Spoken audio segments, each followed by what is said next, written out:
She was just sharing something very interesting about this is why this woman has been promoting events between women.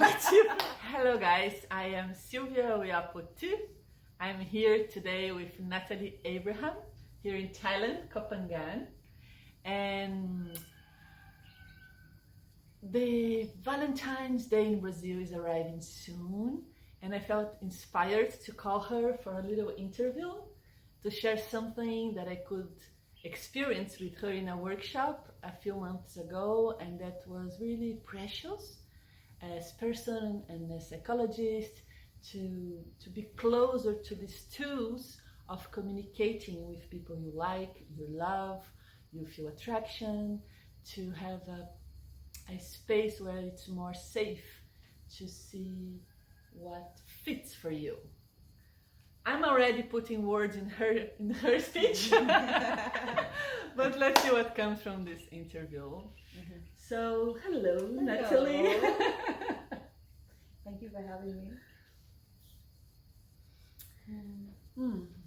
So, Nathalie is a sensual, sexual arts coach, right? Mm-hmm. And would you like to share something about it?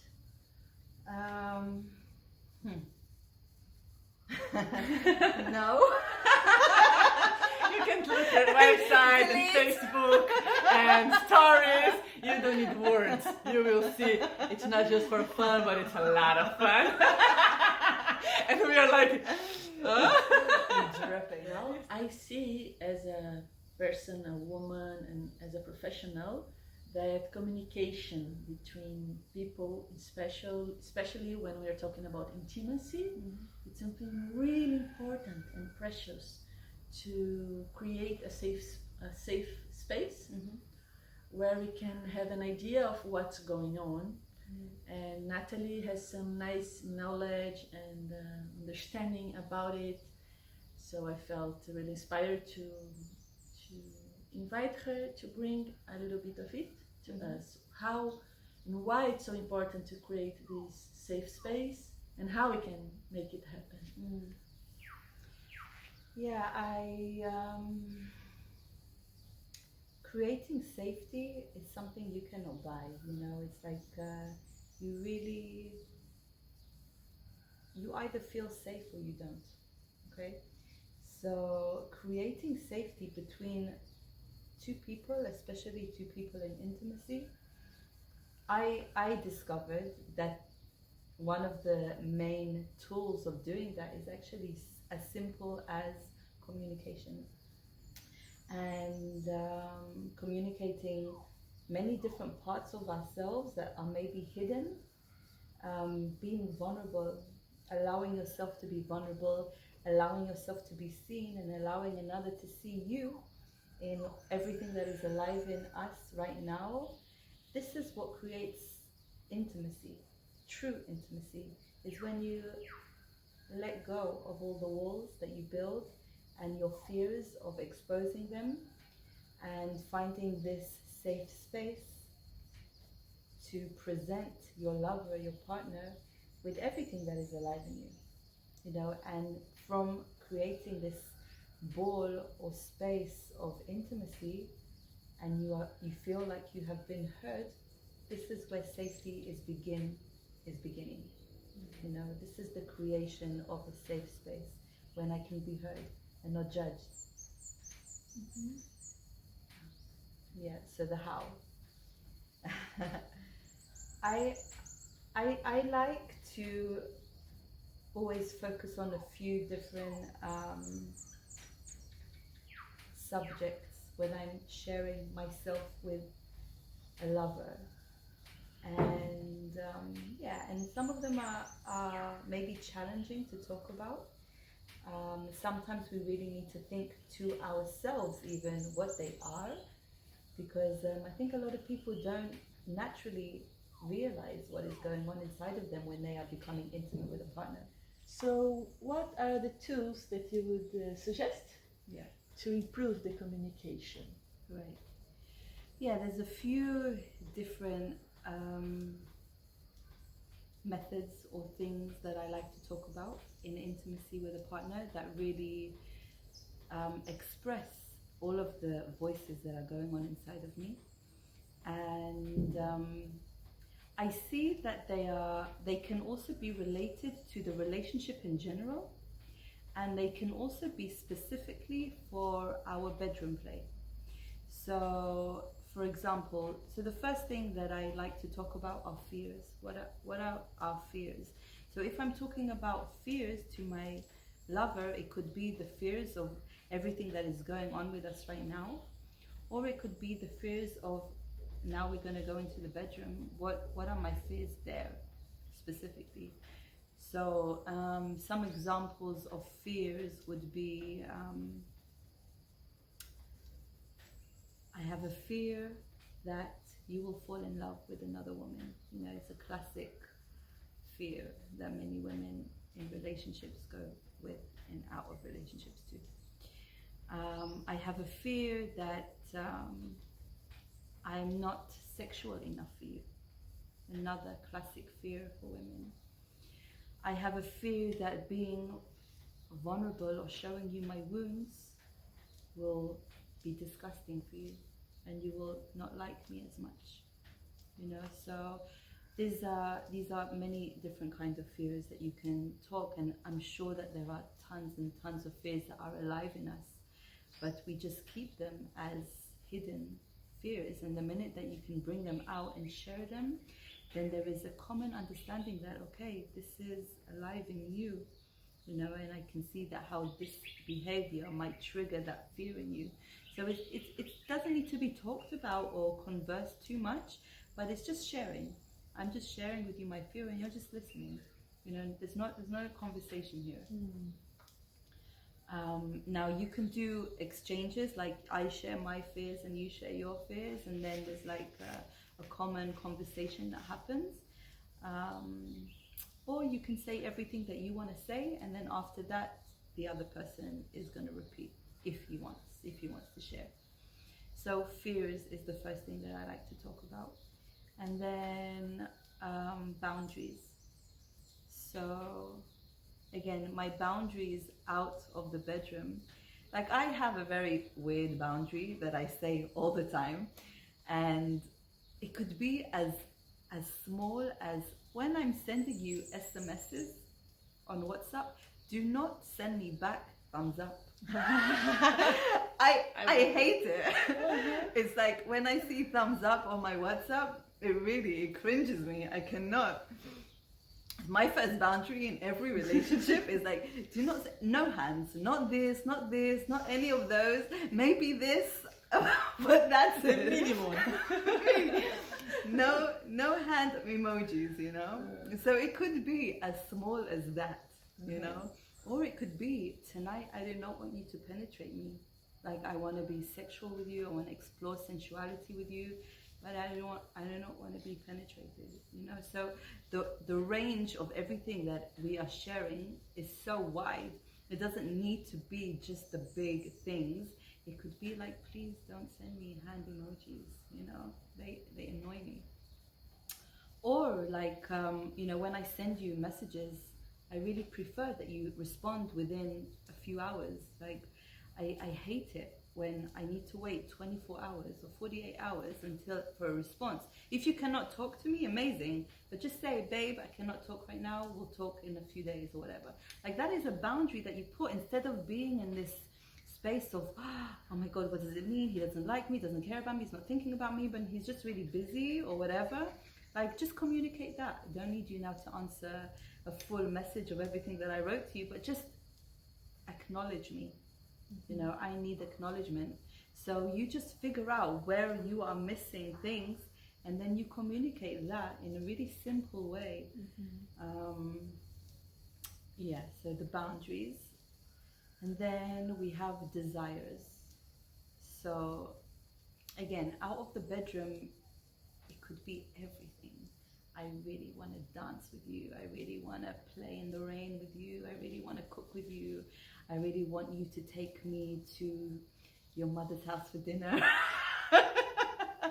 You know, I really want you to dominate me. I really want to play with masculinity and femininity. I everything can come out in desires. I really want to feel safe to share with you my fantasies. I really want to be in bed with you and play without even kissing. You know, how much can we explore without even kissing? Desires are huge. I really want to be able to get a massage from you and it ending in a massage. You know, so your desires can be everything. And the more you play this game, the more your desires become more accurate, and you can see them everywhere. They can be everything, you know, like, wow, oh, I'd really like to try that, or wow, I'd really like to try this. Or it doesn't even need to be something that you get. It could be something that you give. Like, I really want to give you a hand massage, a head massage. I want to cook for you. I really want to give, you know, or I really want to receive from you anything, you know, the sky's the limit. So expressing desires, and especially when you're in the bedroom, those desires can change from time to time, you know, and that's the beauty of having conversations like this on a frequent basis with long-term couples. It's like, okay, today I'm so tired. I had such a long day, kids, cooking, da da da da. I just want to receive. I want to lay in bed, and I want you to pleasure me, and I don't want to do nothing. Will you be open to that? You know? And another day you could be like full of energy, or he's had a really hard day at work, or blah blah blah, and you'll be like, today I want to give. I just want you to lay down and enjoy. I take care of you, baby. I take care of you, you know. And that's the beauty of having these conversations. Like, some people think they're super heavy, but when there is structure, there is actually a lot more freedom in structure. It's like a kid. You know, people think, oh, this kid needs freedom to do everything, but it's not true. When a kid has structure, he feels much safer. So when we put these boundaries, there's a lot more playfulness in between. There's not like, oh, is he going to want to penetrate me? You know, like, there's none of this mind or like fear or tensity in the body, because the boundaries are clear. I will not be penetrated today, so I can have fun knowing that my boundaries will not be crossed. You know, instead of this, okay, he's going to want to penetrate me now. Oh, he's going to want to do this. Oh, yeah. You know, and then you don't enjoy the moment. So, yeah, that's fears, boundaries, desires. The last one that I mean, there's loads, but the last one that I think is really important for me is meaning. So, I used to be the kind of person to really think that my partner should know what I want next, you know, and I would get so angry that I've been with this person for 12 years and he still does not know that I like this or I don't like this, or, you know, and learning how to communicate things that I need, things that make me feel good, was an incredible gift. And it's also a gift for our partners, actually, you know, to be able to say, babe, let's say it's a one-night stand or a lover or whoever, you know, not long-term relationships. And then, you know, they leave the house after you had amazing sex or amazing dates or whatever, but then you don't hear from them for a day or 2 days or 5 days or never or whatever. And I really like to say, it would be really meaningful for me if you say good morning, you know, or just send me a heart emoji or a flower or a dolphin. No hands, but just to check in, to see how I am. That would be meaningful for me. And this is not because I want to see you again or we're going to marry each other or anything. It would just feel really good now that we have shared this intimacy. Then this is what I need to feel good, to feel safe, you know, without needing anything more than that. It's just this is what would make me feel good.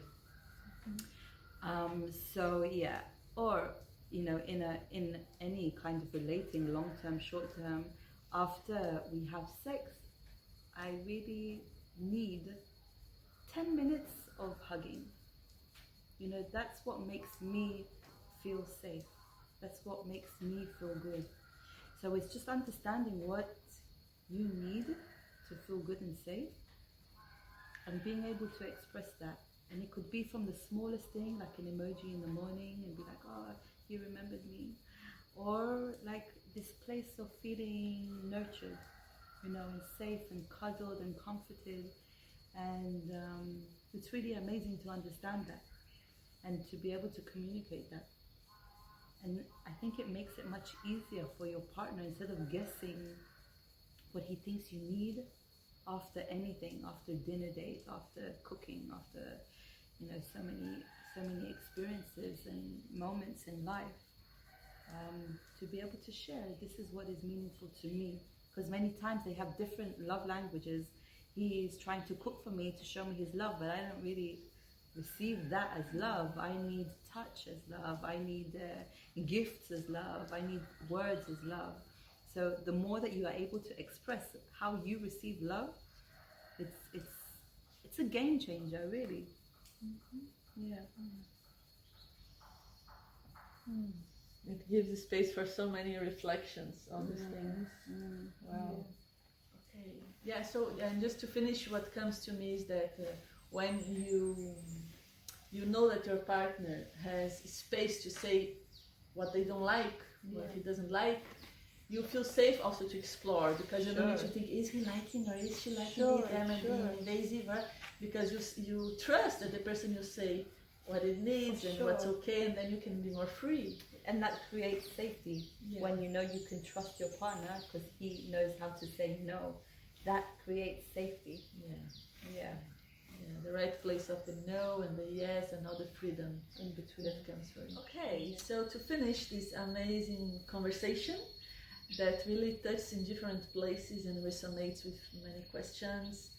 Today we don't have time to open all these possibilities and reflections, but I would like to know if there are any games that you suggest to go to these places of conversation.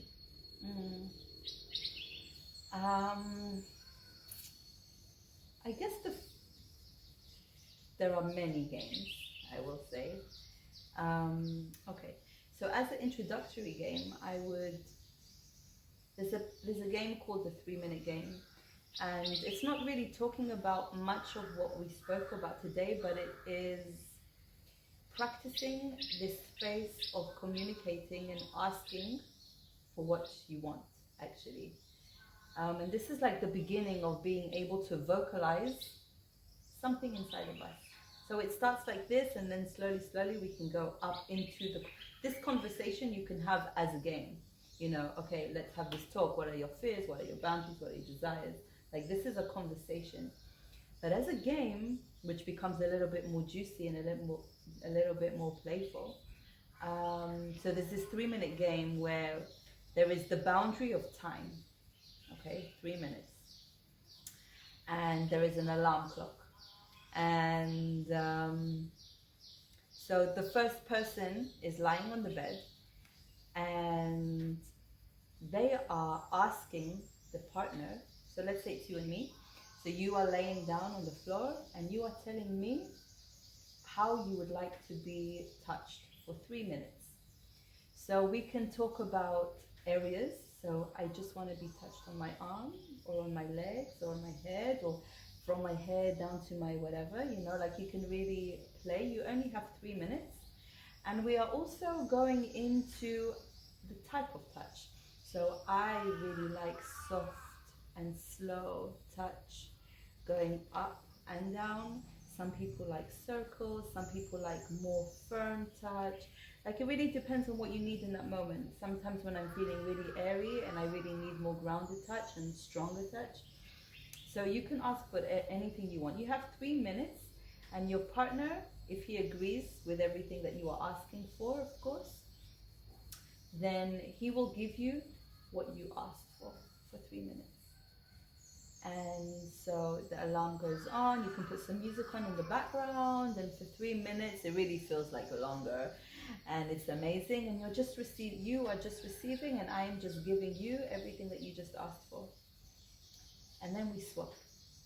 So you give me everything that I ask for. So actually, I really need my feet today, or my head, or anything like that. And then we swap again. So you are back on the bed, laying down. And instead of you asking me what you want, I will say to you what I want to give you. Mm-hmm. So you will be lying on the bed, and I will be looking at you and thinking what I want to give you, which is actually for my pleasure, not for your pleasure. In the first round, you are asking for your own pleasure, and I'm giving you to please you. In this round, I am giving you to please myself. So if you really like this grounded touch that you asked for, and I gave it to you to please you, now I really want to please myself. And for me, I really like scratching. And so if you agree, of course, then for my pleasure, I want to scratch your arm, and I really want to make my way to your head and pull it, and I want to play with your neck, and I want to blah, blah, blah, blah, blah, blah. Okay, so this is for my pleasure. And then we would do the same back, that I would lie down and you would say to me, okay, for your pleasure, I want to give you this. You know, I want to take, actually. I'm taking pleasure from you. So it's like a 3-minute game. Again, each round you have the alarm clock and you have the music, and it's super nice, really light, really playful, and you begin to